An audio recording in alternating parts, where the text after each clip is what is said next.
오늘은 떡의 힘, 또 예수의 힘, 이 두 주제를 가지고 함께 말씀을 나가고자 합니다. 여러분들은 세상을 이렇게 살아가시면서 무엇이 가장 중요하다고 여기십니까? 뭐가 제일 중요한 것 같습니까? 예? 예, 예, 맞습니다. 뭐 요새 TV 보면 뭐 다 먹는 거죠. 얼마나 먹고 한번 그런 상상을 해봤습니다. 전 세계 음식을 한 자리에 다 모아놓으면 어떻게 될까? 과연 한 자리에 모을 수 있을까? 어마어마합니다. 제가 볼 때는 원초적인 것 같지만 떡으로 대변되는 잘 먹고 잘 사는 것, 이것이 가장 중요한 거 아닌가 싶습니다. 여러분 어떻게 생각하세요? 그렇게 여기시나요? 근데 여러분 알고 보면요, 잘 먹고 잘 사는 것처럼 어려운 게 없어요. 이게 얼마나 어려운지 모릅니다. 만약에 이게 쉬우면 인생살이가 쉽죠. 어렵습니다. 특별히 이 잘 먹는 기본적인 삶이 잡혀 있지 않으면 이 잘 사는 삶이 있잖아요. 그 단계가 있잖아요. 이렇게 할 때 이만큼 우리가 살았지만 저게 더 나은 삶이 있는데, 이렇게 단계로 가는 길이 아주 멀어져 버려요. 그래서 우리는 이 길로 막 가는데, 이 길을 위해 무한할 정도의 또 경쟁이 존재하다 보니까 때론 뭐 살벌하기까지 하는 게 우리의 인생사입니다. 지금 우리가 편안하게 앉아 있지만 일주일간 각자마다 어떻게 살았는지는 다 몰라요. 다 나름대로의 애를 쓰면서 달려온 거거든요. 요즘 뭐 여러분 코로나로 온 세상이 뭐 얼마나 공포에 시달리는지 모릅니다. 뭐 난리도 아니죠. 뭐 뉴스 계속 나오지 않습니까? 근데 얼마 전에 뉴스를 보니까 이 코로나도 문제지만 대기 오염이 더 심각한 수준이라고 그럽니다. 2018년 기준에 전 세계 한 450만 명이 이 자기 수명이 있잖아요. 그 수명을 다하지 못하고 조기 사망한다는 보고가 있었습니다. 이 450만 명은 어마어마한 숫자입니다. 이게 중국에서는 한 180만 명, 뭐 인도 한 100만 명, 우리나라는 한 몇 명 될 것 같아요? 자기 수명보다 더 다운돼서 먼저 죽음을 맞이하는 몇 명 정도 될까요? 우리나라는 한 4만 명 정도 된다고 그래요. 그래서 2020년 2월 13일 기준으로 대기 오염으로 인한 전 세계 손해 비용을 이렇게 계산을 해보니까 2조 9천억 달러라고 합니다. 여러분 뭐 자기 돈 아니니까 놀라지도 않는데 달러입니다. 달러. 2조 9천억 달러. 우리나라 돈으로 이것을 환산하면 3,429조 원이에요. 여전히 안 놀라시는데 우리나라 한 해 예산이 얼마인지 아십니까? 2019년 기준으로 469조 원으로 저는 알고 있거든요. 어마어마한 숫자, 한 6, 7배 이상 되는 그것이 대기 오염으로 손해되는 비용이에요. 이 엄청난 이 대기 오염을 불러일으키는 주범은 자연재해가 아니라 인간의 탐욕입니다. 산업혁명 이후에 인간의 탐욕은 이제 상상의 나래에만 머물지 않아도 되었습니다. 그 결과 전 세계 셀 수도 없는 이 공장 굴뚝에서 피어오르는 그 연기, 이게 이제 주범인데, 이 연기는 마치 인간의 이 불타는 욕망을 표출하듯 무제한적으로 지금도 뿜어지고 있지 않습니까? 그만큼 이것이 뿜어지면 뿜어질 만큼 인류는 그 어느 때하고도 비교할 수 없이 잘 먹고 잘 살게 되었습니다. 우리가 이렇게 누리고 사는 거예요. 그래서 근데 문제는 이 욕망의 브레이크가 없다는 게 문제입니다. 그래서 끊임없이 좀 더, 저 사람만큼 더, 저기까지 더, 막 이 후퇴 없는 전진을 막 외치죠. 세상에 들어가면 이게 우리들 가운데 사이렌처럼 울리잖아요. 그러니까 정신없이 인류는 무한질주하듯이 가는데, 문제는 인류의 욕망은 이 부메랑처럼 자연재해를 통해서 또 타격을 받습니다. 마치 질주하는 욕망을 잠재우고 제동 거는 것처럼 타격을 받죠. 자업자득이에요, 결국은. 그래서 지금 움츠려 들어 있잖아요. 이게 코로나도 그 뉴스를 보니까 결국 청가산이나 뭐나 어디에서 이렇게 흘러 들어온 거예요, 시장을 통해서. 이도 잠시예요. 또 좀 괜찮아졌다 싶으면 어때요? 인간은 또 무한질주하듯이 욕망을 부추기며 달려갑니다. 너도 나도 달려가니까 같이 막 달려가고 있습니다. 여러분, 무한 욕망의 시대에 사는 우리에게 이 잘 먹고 잘 사는 길은 오직 떡의 소유분에 있습니다. 이 떡이라는 건 자본을 가리킵니다. 즉 떡의 많고 적음에 달려 있다는 거예요. 그래서 떡이 많아지면 질수록 어때요? 잘 먹고 잘 살 수 있는 길이 열립니다. 그죠? 그때 세상의 수많은 것들을 우리가 끌어당길 수 있는 힘을 얻게 됩니다. 우리가 떡이 많아지면 많아질수록 우리는 세상의 많은 것들을 가져다가 쓸 수 있는 길과 기회가 막 열리게 되니까요. 근데 마치 와이파이 같아요. 여러분 와이파이 알죠? 와이파이가 여기에 여러 개 있어도 어때요? 결국 강한 거에 이게 붙는 거거든요. 그러니까 결국 이 떡이 많은 사람에게 붙어요. 많은 게 붙어요. 사람도 붙고 뭐 쓸 수 있는 것도 붙고 누릴 것도 붙고 막 다 붙어요. 이게 떡이 중요한 거예요. 떡의 힘이라는 거는 굉장한 겁니다.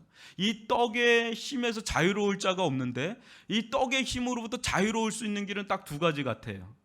그것은 떡의 중력, 그 코어 그룹에 들어가는 거예요. 최상의 그룹에 들어가면 아주 자유로워요. 우위에서 이제 조종할 수가 있어요. 통제할 수가 있어요. 그러거나 아니면 떡의 중력으로 또 완전히 벗어난, 우리가 생각하는 완전히 루저 그룹 같은 막 최하위 그룹에 완전히 이제 떡의 중력으로 또 완전히 벗어나 있는 그 둘 중에 하나인데, 우리는 어디에 서 있습니까? 지금 우리는 어디에 서 있을까요? 최상위 그룹도 아니고 최하위 그룹도 아닌 그 사이 어딘가에서 계속 우리는 이제 바라보면서 저쪽으로 떨어지면 안 돼, 우린 그래도 저쪽으로 달려가야 돼 하면서 막 정신없이 우리가 아마 지금 달려가고 있는 중에 있을 겁니다. 만약 여러분 세상의 흐름이 이게 전부라면 예수님이야말로 최상의 그룹의 중심 그룹의 코어 그룹에 우뚝 설 수 있는 분 아닙니까? 그죠? 여러분 지난주에 우리가 뭘 살펴봤습니까?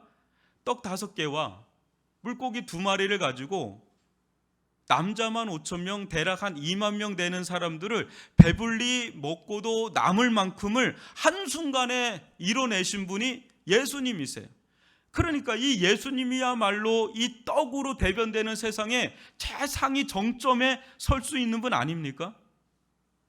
예수님의 이 행동은요, 그래서 한순간에 이 민중들을 열광의 도가니로, 흥분의 도가니로 만들기에 아주 충분했습니다. 이 떡의 문제를요, 이렇게 쉽게 또 완벽하게 능력 있게 해결해 줄 수 있는 분이 역사상 없었어요. 그러니까 예수님이 계속 이것만 빵빵 터뜨려 준다면 세상은 문제될 게 없는 세상이 되는 거죠. 근데 여기서 이 떡의 파워를 맛본 자들은 무리들만이 아니라 예수의 제자들이 이것을 맛봤어요. 이 떡의 힘이라는 거, 어마어마한 힘이라는 걸 맛봤습니다. 이들은요, 이 오병이어 사건을 통해서 무엇인가 이상한 기류가 형성되는 것을 직감합니다. 현장에서. 바로 이 예수를 이 백성들이 최고 지도자, 권력자, 권세자의 자리, 왕의 자리에 앉히려고 한다는 것을 감지한 겁니다.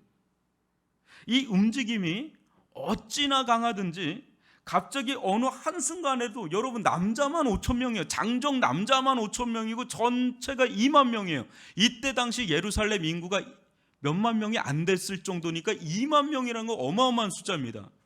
그 사람들이 민중 봉기를 확 일어나서 언제든지 정권을 탈환할 수도 있는 그런 분위기가 무르익어가는 한순간에 후끈 달아오는 것을 제자들은 감지할 수 있었던 거죠. 그 제자들도 이제 흥분하기 시작한 거예요. 야, 이거 뭐가 되겠다. 그러면서 사람들끼리 뭐라 그래요? 예수라는 말이 막 그 민중 사이에서 막 일어나는 그런 걸로 확 분위기가 전환되는 그런 시점이 우리가 맞이하고 있는 시점이에요.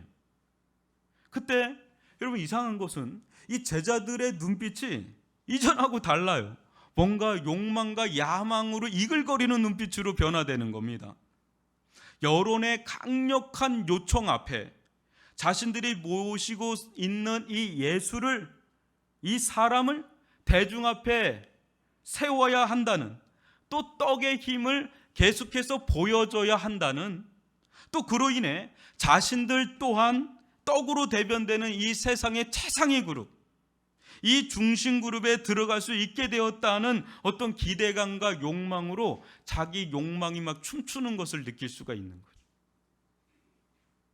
한마디로 이 세상에 잘 먹고 잘 살 수 있는 길이 활짝 열리는 순간입니다.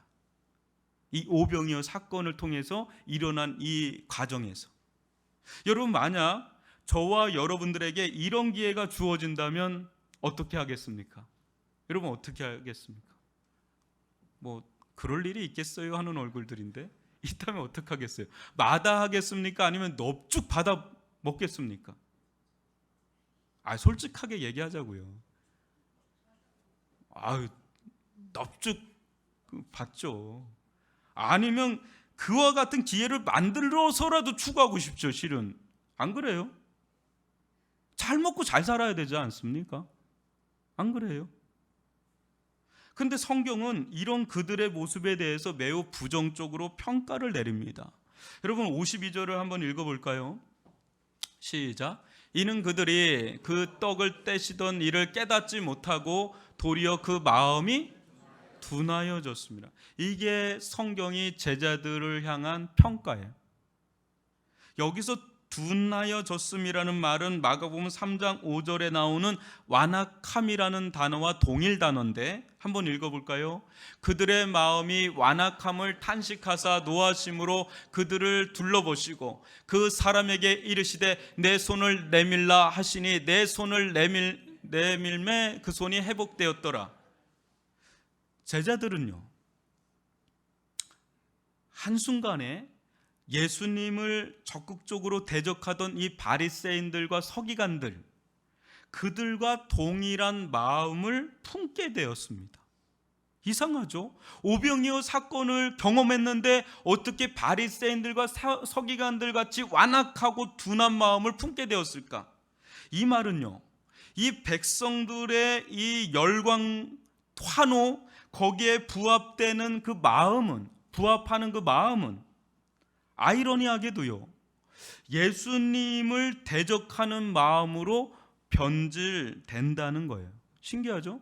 지금 백성들은 막 예수님에 대해서 환호하고 열광하는데 그 마음에 부합한 결과 어떻게 돼요? 이상하게도 예수님을 대적하는 완악하고 둔한 마음으로 변질되는 거예요. 너무 신기한 일이 일어나는 거죠. 즉, 떡으로 대변되는 세상의 인기몰이 속에는 겉으로는 예수 하지만 속에서는 진정한 예수를 받아들일 마음이 1도 없는 겁니다.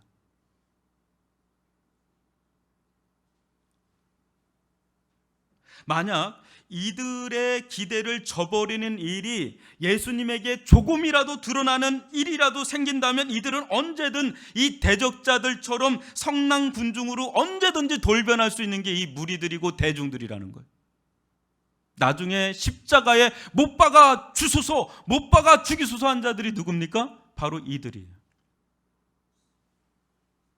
그들에게 예수는 어떤 분이실까요? 겉으로는 예수 하지만 이들에게 예수는 어떤 분이십니까? 그저 필요한 것을 채워주시는 분, 그 이상도 이하도 아닙니다. 문제는 지금 제자들이 이 대중의 이 실체를 분간하지 못하고 야합하고 있다는 게 문제예요. 겉으로는 막 이래서 막 거기에 편승해서 막 제자들도 흥분해서 막 달려나가는데 그것이 어떤 건지를 분간하지 못하고 지금 달려가고 있는 겁니다. 세상의 흐름에 확 타고 달려가고 있는 거예요. 잘하고 있다라고 막 생각하는데, 여러분 아무리 예수의 제자 그룹에 속해 있다 하더라도 세상적 욕심에 사로잡히면 영적으로 어떻게 돼요? 마음이 둔하여지는 거예요. 이때 예수님께서 무슨 말씀을 하시는지, 또 예수님께서 행하시는 일들이 어떤 의미인지 도통 깨닫지도 알아듣지도 못하는 일들이 생기는 거예요. 깨닫지 못하는 자에게 그분의 말씀과 또 일이 중요할 리, 가치 있을 리가 없는 거예요. 예수님은 그저 나에게 필요한 것만 채워주시면 됩니다. 더 이상 나에게 다른 걸 요구하지 마십시오. 그냥 나에게 필요한 것만 채워주시면 땡큐입니다. 이렇게 지금 생각하는 거예요. 이때 점점 믿음의 세계에서 이탈하는 거예요. 하나님 나라보다 세상 나라의 혈안이 되어가는 거예요. 분명 예수님께서 오병이어의 기적을 행하셨음을 두 눈으로 똑똑히 봤음에도 또 예수님이 그런 일을 행하신 예수님이 누구신지, 또 왜 이런 놀라운 일을 행하셨는지, 그분이 원하시는 것은 무엇인지에 대해서 어떤 반응을 내가 해야 되는지, 그런 거에선 도통 관심이 없는 채 그냥 둔하여지고 완악해지는 이런 제자들의 이 모습은 실은 매우 엇나가고 있는 모습이라는 거예요. 여러분 어떻게 생각하세요? 오병이어의 기적이 일어났는데 제자들은 지금 변질되어 나가는 거예요. 그때 예수님께서 어떻게 하시는지가 중요한데 45절로 47절을 저와 여러분이 한 절씩 읽어보겠습니다. 예수께서 즉시 제자들을 어떻게 해요?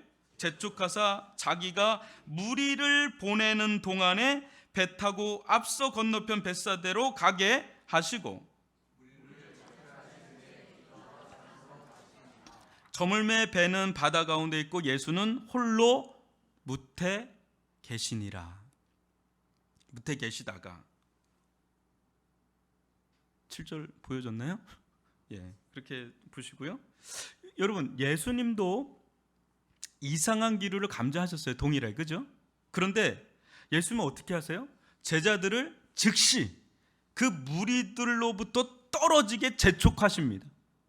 근데 여기서 재촉하다는 말은 강제 집행하다라는 강한 의미가 있어요. 강제적으로 즉시 제자들과 분리시켜가지고 배 타고 빨리 저쪽으로 건너가라고 강제적으로 격리시키는, 한마디로 이 무리들의 그 공기 속에 이 떡의 힘의 바이러스가 막 계속 나오거든요. 그러니까 거기에 전염되지 않도록 강제 격리시키는 장면이에요. 제가 조금 리얼하게 표현하려고 이렇게 하는 겁니다. 오늘날 우리가 맞이하고 있는 이런 느낌이에요. 막 그게 감염될까 봐. 그리고는요, 이 무리들은 어떻게 합니까? 보통 제자들에게 무리들을 해산하도록 시키면 되는데 예수님이 손수 일어나서 막 다 그냥 강제 해산을 막 해요. 예수님이 다 그냥 가라고 막 그냥 하시는 장면이 나오고 본인 스스로도 어떻게 해요? 무리와 작별을 하고는 어떻게 해요? 산으로 들어가세요. 뭐하러? 기도하러. 그러면서 홀로 계세요. 홀로. 그래서 제자들은 제자들대로, 무리들은 무리들대로, 예수님은 예수님대로 흩어져서 완전히 어떻게 합니까? 규합된 힘을 분산시켜 버려요. 이것이 예수님의 방식입니다. 뭔가 다르죠. 세상의 흐름과 예수님의 흐름이 뭔가 다르다는 걸 느끼게 될 겁니다. 인간적으로나 세상적으로 바라보면 얼마나 아까워요. 이 많은 사람들을 한데 모으는 것도 어려운데, 제가 신대원 다닐 때 그 단국대 정치학 교수님이 들어오셨거든요. 그분이 이해창 그분 옆에서 막 했던 아나운서 출신이에요. 유명한 분이에요.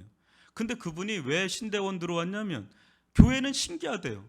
자기는 돈을 뿌려야지 사람들이 모이는데 어떻게 교회는 돈을 들고 사람들이 모이냐. 그게 신기해서 왔는데 교수님하고 계속 부딪히는 거예요. 너무 세상적인 가치관이 너무 강하니까 계속 부딪히다가 한 학기 지나니까 어디론가 사라지시더라고. 저희들만 보이면 그랬어요. 전도사님들 걱정할 거 없습니다. 제가 200~300명씩 늘 모이게 해줄 수 있습니다. 뭐 이 얘기 했던 분이시거든요. 우스꽝스러운 거죠. 그런 식으로 교회가 되지가 않지 않습니까? 세상적인 생각을 하는 거예요. 그런데 여러분 보세요.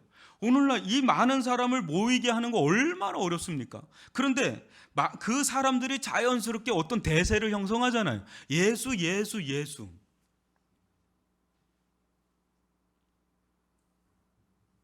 그런데 예수님은 이것을 거부하고 오히려 적극적으로 다 이걸 분산시키고 흩어버리세요. 이것은 마치 다 된 밥에 재 뿌리는 꼴밖에 안 되지 않습니까?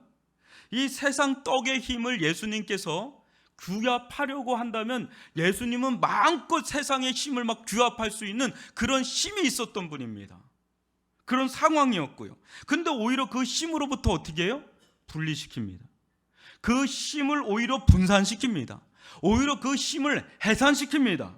세상은 될 수만 있다면 이 힘을 얻으려고 안달복달하는데 안 그래요? 될 수 있으면 돈의 파워를 얻으려고 하고 권력의 파워를 얻으려고 안달복달하면서 남을 막 해치면서 욕하면서라도 이걸 하는데, 예수님은 오히려 이 힘으로부터 분리되고 그 힘을 해산시키려고 애를 쓰니 말이죠. 왜 그럴까요? 여러분, 왜 그럴까요? 우린 그 기로선상에 있습니다. 왜 그럴까요? 무리의 길을 갈 건가 예수의 길을 갈 건가, 우리는 그 중간에 있습니다. 왜 그럴까요? 예수는 왜 그러셨을까요? 오늘 여기까지 하고 그냥 끝내면 더 좋아요. 그래서 한 주간 생각하고 와서 우리가 또 듣는 것도 괜찮다. 매우 중요하다. 왜냐하면 이 힘에 노출되면 될수록, 이 힘에, 이 세상 떡의 힘을 맛보면 맛볼수록 세상 사람들처럼 믿음이 굳이 필요하지 않는 삶으로 끌려 들어갈 수 있어요.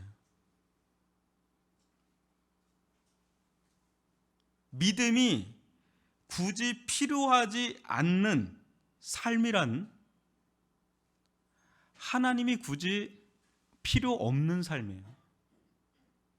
예수가 굳이 필요 없는 삶입니다. 여러분, 예수님이 절실하게 필요한 삶을 원하세요? 아니면 예수가 굳이 필요하지 않는 삶을 원하세요? 그러면 풍랑이는 바다로 가야 되는 거예요. 근데 그걸 원치는 않죠. 예수님 왜 제자들을 풍랑이는 바다로 몰아넣는지 아시죠? 다시금 절박해지도록, 세상의 힘을 끊어버리고 다시금 하나님을 절박하게 의지하도록. 여러분, 그분이 필요하더라도 나의 삶을 좀 도와주는 서브 개념 정도로, 또 내가 실수로 벌려놓은 일을 뒤치다꺼리 하는 정도로, 내 인생의 청소부 정도로 여긴다면 그것은 매우 위험한 삶이에요. 무리들의 신앙이에요. 무리들의 신앙은 예수님이 그냥 나에게 필요한 것을 그냥 채워주시고 메꿔주시고 내가 벌려놓은 일들 그냥 뒤치다꺼리 해주면 그걸로 땡큐, 그 이상도 이하도 아닌 거예요. 이런 삶은 세상 나라의 삶이지 절대 하나님 나라의 삶은 아닙니다. 세상 떡의 힘에 우리가 전염되면 될수록 하나님을 향한 마음은 둔감해질 수밖에 없어요. 믿음이 요청되는 삶에 강한 알러지 반응을 일으켜요. 하나님 말씀대로 살아야 됩니다. 믿음대로 살아야 됩니다. 하나님의 뜻대로 순종하며 살아야 됩니다. 얘기하면 속에서 그냥 화가 나는 거예요. 뭣도 모르고 저런 얘기 하시네. 세상 살아보면 저런 말이 못할 텐데, 막 이런 생각이 확 나면서 뭘 안다고 저런 얘기를 하셔. 막 그냥 화도 내고 막 이런데 승질도 나고 막. 어느 때는요, 설교를 강하게 하면 확 뛰나가는 분이 있어요. 못 듣겠다고 막 뛰나가는. 영적인 세계에 대해서 마음이 완악해지는 거예요. 딱딱하게 자기도 모르게 굳어지는 거예요. 근데 신기해요. 반대로 세상을 향해서는 얼마나 친화력을 갖고 부드러워지는지, 그 생각이 막 깨서 생각과 마음이 아주 세상을 어떻게 하면 성공할 수 있을까, 막 잘 살 수 있을까, 그걸로 막 깨서 팽팽 돌아갑니다. 하나님의 말씀에 대해서, 하나님의 세계에서는 둔감해지는데 아주 아이러니컬한 일이 일어나죠. 이때 나타난 특징이 있는데요, 이 부분이 예수님과 세상에 전염된 제자들의 가장 큰 차이가 드러나는 대목이에요. 이게 뭐냐면, 첫째로요, 세상의 힘에 우리가 전염되면 세상과 분리되는 것을 매우 불안하게 여겨요. 세상에서 좀 떨어져서 홀로 있는 시간을 견디질 못해요. 그렇게 하면 막 망할 것 같고 죽일 것 같은, 세상에서 도태된 것 같고 이렇게 하면 내가 죽겠다, 망하겠다, 이런 생각을 해요. 두 번째는 뭐냐면, 기도의 부재 현상이 일어나요.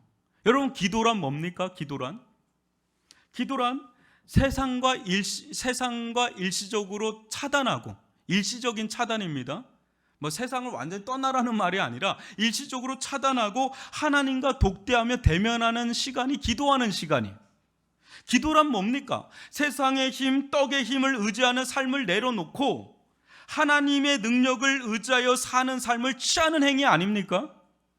그런데 만약에 기도가 사라진다면 그것은 곧 자기의 힘으로 이 세상을 살아가겠노라고 하는 선언인 거예요. 자기 힘으로 살려는 자에게 어때요? 이 보일러에 에어가 차면은 막 안 돌잖아요. 뜨뜻하지도 않고 막 그러잖아요. 그 에어를 빼야 되잖아요.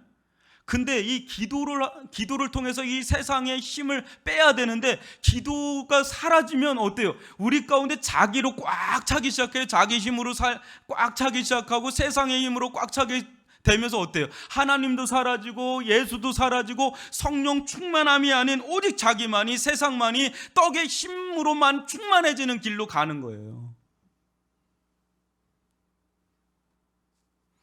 하나님은 우리의 삶을 단순히 도와주거나 뒤치다꺼리하는 정도의 분이 아니십니다. 그분은 분명 우리를 사랑하시지만 더욱 분명한 것은 우리는 그분을 위해 살아야 될 자들이라는 것입니다. 그분이 설령 우리가 원하시는 대로 다 들어주지 않는다 해도 우리는 하나님을 위하여 살아야 되는 자들인 줄 믿습니다. 예수님은 기도를 통해, 본인도 유혹이 없었겠어요? 근데 기도를 통해서 이기셨습니다. 또 그 기도하는 속에서 자신이 누구인지, 자기가 어떤 길을 가야 되는지를 깨닫고 그 길을 흔들림 없이 가셨습니다.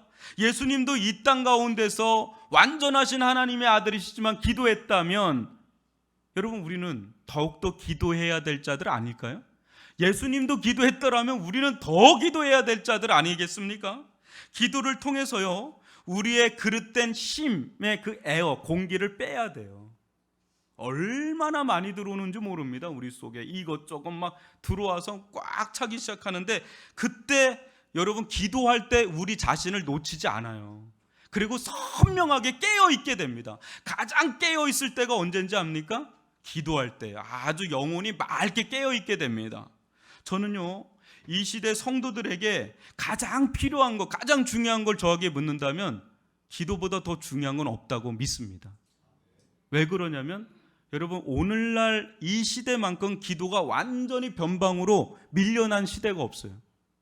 기도가 제일 변방에 밀려나 있다니까요. 예배까지는 나오는데 기도는 완전히 변방에 있어요. 그러면 변방으로 밀려난 그 공간에 뭐가 차지하고 들어와 있겠어요? 내 힘으로 살겠다라는 그 내 힘이, 세상의 힘이 막 들어오지 않겠습니까? 여러분, 그 기도 외에 다른 무엇으로 세상의 그릇된 힘을 분간하고 분별하고 이길 수 있는 힘이 어디서 주어지겠어요? 오직 하나님의 은혜를 받는, 하나님의 능력을 받는, 하나님의 지혜를 받는 길이 밖에 없는데, 그게 차단됐는데 무슨 재간으로 이겨낼 수 있겠습니까? 여러분, 기도하되 열렬하게 기도하고 지속적으로 기도하고 깨어 기도하는 저와 여러분이 되기를 주님의 이름으로 축원합니다. 단 10분이라도 좋으니까 여러분 숨을 좀 고르시고 세상에 막 불같이 막 올라오는 것들을 내려놓고 하나님의 음성을 듣는 그런 시간들을 가질 수 있기를 주님의 이름으로 축원합니다. 저에게 여러분들이 목사님에게서 가장 중요한 시간은 어느 때입니까? 당연히 주일 예배겠지만 더 중요한 시간, 금요 철학겠지만 더 중요한 시간은 저는 새벽 기도라고 봅니다. 목회자들요, 이 시간을 기도하지 않으면 하루 중에 기도할 시간을 갖기가 어려워요. 일단 마음이 안 돼요. 시간도 없지만 마음도 안 잡혀요. 그러니까 저는 거의 새벽 기도가 생명이라고 생각합니다. 예수님이 늘 그러셨잖아요. 우리 예수의 길을 갈 수 있는 저와 여러분이 될 수 있기를 바랍니다. 여러분, 새벽에 일찍 일어나서 안 죽으세요. 오히려 사세요. 오히려 잘 살아요. 그 길을 갈 수 있기를 주님의 이름으로 축원합니다. 여러분, 예수님은 이렇게 흐트러진 제자들을 다시금 일으켜 세우시고자 어떻게 하시는지 한번 48절로 51절을 저와 여러분이 읽어보겠습니다. 바람이 거스름으로 제자들이 힘겹게 노젓는 것을 보시고 밤 사경쯤에 바다 위로 걸어서 그들에게 오사 지나가려고 하심에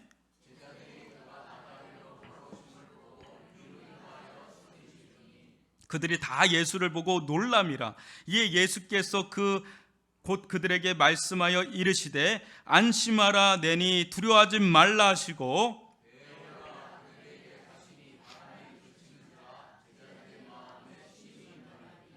제자들이 둔감해 있는 제자들을 그냥 활짝 그냥 막 흔들어 깨우려고 예수님께서 물 위로 그냥 걸어오시는데, 여러분 이 장면 보면 마가복음 4장 35절로 41절 말씀이 좀 연상되죠. 성난 파도와 바람을 잠잠케 한. 근데 그거보다 좀 다른 게 뭡니까? 여기서 성난 파도를 잠잠케 하는 것도 있지만 뭐예요? 예수님이 어떻게 하세요? 물 위를 걸어오십니다. 많은 이게 믿음 없는 자유주의 신학자들은 이것을 얼마나 이해를 하려고 어떻게든 이거를 하려고 예수님이 그 판자를 대고 걸어왔다 뭐 이렇게도 하고, 또 예수님이 물가를 가지고 걸어오는 거를 제자들이 착각해서 그렇게 봤다, 뭐 별의별 얘기했는데 예수는 물 위를 직접 걸어오신 분입니다. 예수님께서 바다 위를 걸어오심으로 제자들에게 보여주고자 한 것은 과연 무엇일까요? 뭐 때문에? 그죠? 흔들렸던 믿음이죠. 그런데 여러분, 마가복음 1장 1절이 뭘로 시작합니까? 한번 볼까요? 하나님의 아들 예수 그리스도의 복음의 시작이다. 마가는 계속 이 질문을 던져놓고 진행하는데 무슨 질문이에요? 예수는 누구인가? 그 질문의 답을 계속해서 주는 사건들을 전개해 나가죠.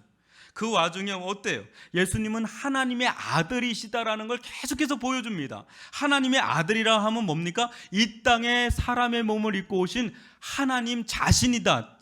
천지를 창조하신 창조의 하나님이시다는 걸 계속해서 보여주십니다. 어디서 보여주셨어요?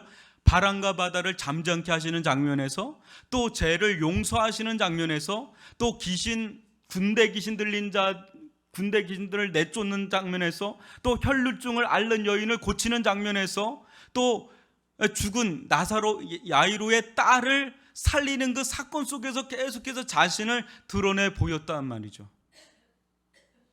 여러분, 이쯤 되면, 지금 이제 오병이어 사건까지 일어났잖아요. 이제 이쯤 되면 하나님의 아들이신 예수님께서 바다 위를 그냥 뚜벅뚜벅 걸어와도 제자들은 이제 그냥 아무렇지도 않게 아멘 당연히 오셨군요 막 이쯤 돼야 되는 거예요, 그들의 믿음이 이제는. 그런데 마치 그들의 리액션을 보면 처음 본 것 같은 거야. 와, 막 놀래가지고 막 소스라치고 기절하고 막 이런 해프닝을 막 벌이는데, 예수님이 그 모습을 보면 너무 황당한 겁니다. 그래서 얘기하는 거예요. 안심하라 좀 제발. 나다, 나. 너희가 믿는 나다. 그냥 막 이런 수많은 일들을 했던 나다. 두려워 말라. 막 이렇게 하시는 거예요. 이 말이 그냥 위로하는 말이 아니라 예수님이 좀 당황해서 황당해서 하시는 말씀 같아요. 나 말고 이런 일을 행할 수 있는 자가 또 있겠느냐? 응? 왜들 그렇게 호들갑을 떨면서 그러느냐? 나다, 나. 내가 그 일을 내가 나다. 이제는 안심하라. 두려워하지 말라. 유령 아니다. 이때는 막 예수님의 영이 막 오는 것 같으니까 막 두려워 떨었던 거예요. 밤 사경이라 하면 3시에서 6시니까 이게 꿈인지 생신지 한 거예요, 막. 여러분, 구약 성경에 보면 물 위를 밟으시는 분은 오직 하나님께만 쓰는 용어였습니다. 여러분, 욥기 9장 8절로 10절을 같이 한번 읽어보죠. 시작. 그가 홀로 하늘을 펴시며 바다 물결을 밟으시며 부뚝성과 삼성과 묘성과 남방의 밀실을 만드셨으며 측량할 수 없는 큰 일을 셀 수 없는 기이한 일을 행하시느니라. 아멘. 무리를 밟는, 바다 물결을 밟는 분은 오직 하나님 외에는 쓰지 않는 언어였어요. 그 예수님은 누구라는 거예요? 하나님이시라는 거예요. 특별히 또 48절에 나오는 지나가려 하심에라는 단어가 매우 중요한 단어인데요, 이 단어는 정확히 신의 현현, 즉 하나님의 임재와 자정에 쓸 때 쓰는 언어입니다. 그래서 출애굽기 33장 19절로 23절, 이 모세가 하나님을 보기를 원할 때 그때 하나님이 등을 보여주실 때 장면인데, 여러분 이 장면을 한번 잘 보시면 저와 여러분이 한 절씩 읽어보겠습니다. 여호와께서 이르시되 내가 내 모든 선한 것을 내 앞으로 어떻게 한다고요? 지나가게 하고 여호와의 이름을 내 앞에 선포하리라. 나는 은혜 베풀 자에게 은혜를 베풀고 긍휼히 여길 자에게 긍휼을 베푸느니라.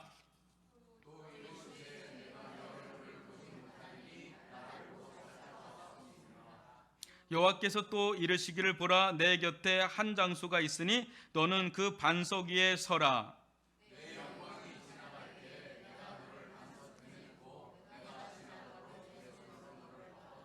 손을 거두리니 내가 내 등을 볼 것이요 얼굴은 보지 못하리라. 이 장면에 계속해서 하나님이 어떻게 나타나세요? 지나가시니. 이게 3번 언급되잖아요. 그리고 출애굽기 34장 6절도 한번 읽어볼까요? 시작. 여호와께서 그의 앞으로 지나시며 선포하시되 여호와라 여호와라 자비롭고 은혜롭고 노하기를 더디하고 인자와 진실이 많은 하나님이라. 그냥 지나간다는 표현 때문에 이게 한 게 아니라 하나님의 임재의 또 다른 표현이에요. 지나간다. 근데 예수님에게 그 표현이 지금 쓰여지고 있다면 예수님은 누구라는 거예요? 하나님이시다라는 거예요. 지금 예수님께서 이 자리에 오신 이유는 단순히 거친 파도로 곤욕을 치르는 이 제자들을 구원하기 위함도 있겠지만 보다 궁극적으로 예수님의 실체, 예수님의 진 면목을 완전히 커밍아웃하는 거예요. 폭로하는 거예요. 나는 이런 자다라는 거예요. 나는 이런 자다. 예수님은 수많은 사람들에게요, 단순히 떡을 제공하는 떡공장이 아니라는 거예요. 떡공장쟁이가 아니라는 거예요. 예수님은 어떤 분이라는 거예요? 온 천하 만물을 통치하시고 다스리시는 창조의 하나님이시라는 것입니다. 그래서 지금 제자들에게 무리를 걸으면서 오시는 이 장면은 하나님의 영광의 현현, 예수 그리스도의 영광의 현현이라는 것입니다. 이를 통해서 믿음에서 이탈된 이 제자들을 제자리로 되돌려 놓고 오히려 그 믿음이 더 강화시키기 위해서 예수님께서 제자들에게 행하신 자비로운 사건이라는 겁니다. 만약 이들이 이 오병이어 사건만 제대로 깨달았어도 이 같은 모습으로 오신 예수님을 낯설고 두렵게만 여기지 않았을 거예요. 그러나 세상 떡의 힘에 취할 때 오병이어 사건을 일으키신 예수님도 온데간데 없고 무리를 걸어오신 예수님은 너무 낯설고 두렵게만 느껴지는 상황으로 전락해 있는 게 지금 제자들의 형편이었던 것입니다. 사랑하는 성도 여러분, 신앙세계에는 과연 예수를 어떤 분으로 보는가에 팽팽한 긴장감이 놓여 있어요. 여러분은 예수님을 어떤 분으로 여기십니까? 예수님을 단순히 나의 이 세상적인 필요를 채워주시는 분으로 여기는가? 예수님은 오병이어 사건도 일으키고 병든 자도 낫게 해주시고 죽은 자도 살리시고 이런 일들을 행하셔서 채워주셨어요. 근데 단순히 거기에만 머무르는가? 아님, 예수님은 하나님의 아들이요 창조의 하나님으로 보는가? 여기는가? 여러분 어떻습니까? 예수님은 어떤 분으로 여기십니까? 만약 전자로 본다면 우리는 예수님을 이용하다 폐기 처분하기를 반복할 거예요. 우리에게 예수가 필요할 때는 막 이용하다가 필요하지 않으면 그냥 용도 폐기해버리는 그런 일들로 그냥 끝나버릴 겁니다. 우리 필요할 때는 주님에다가 그거 채워주면 그냥 또 슬렁슬렁 또 하고, 이게 무리와 같은 자들로 전락하게 말 겁니다. 여러분, 무리들은 정확하게 어떤 지점에 서 있는지 아십니까? 한번 53절로 56절을 저와 여러분이 읽어보겠습니다. 건너가 게네사렛 땅에 이르러 대고 그 온 지방으로 달려 돌아다니며 예수께서 어디 계시다는 말을 듣는 대로 병든 자를 침상째로 메고 나오니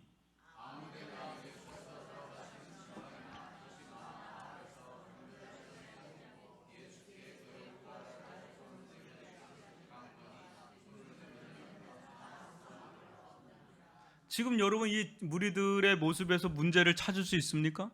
무리들은 너무나 절박했고 너무나 아팠고 이걸 고쳐줄 수 있는 예수라는 분이 등장했고 그들은 예수가 등장하는 곳이라면 어디든, 여러분들 가운데 여러분의 자녀들 가운데 난치병에 도저히 해결할 수 없는 병으로 시름시름 앓고 있는 아이가 있다면, 자녀가 있다면 우리라도 예수님을 찾아서 동네방네 사방팔방 전국 팔도를 그냥 다 돌아다니면서 예수 있는 곳으로 갈 겁니다. 문제가 있나요?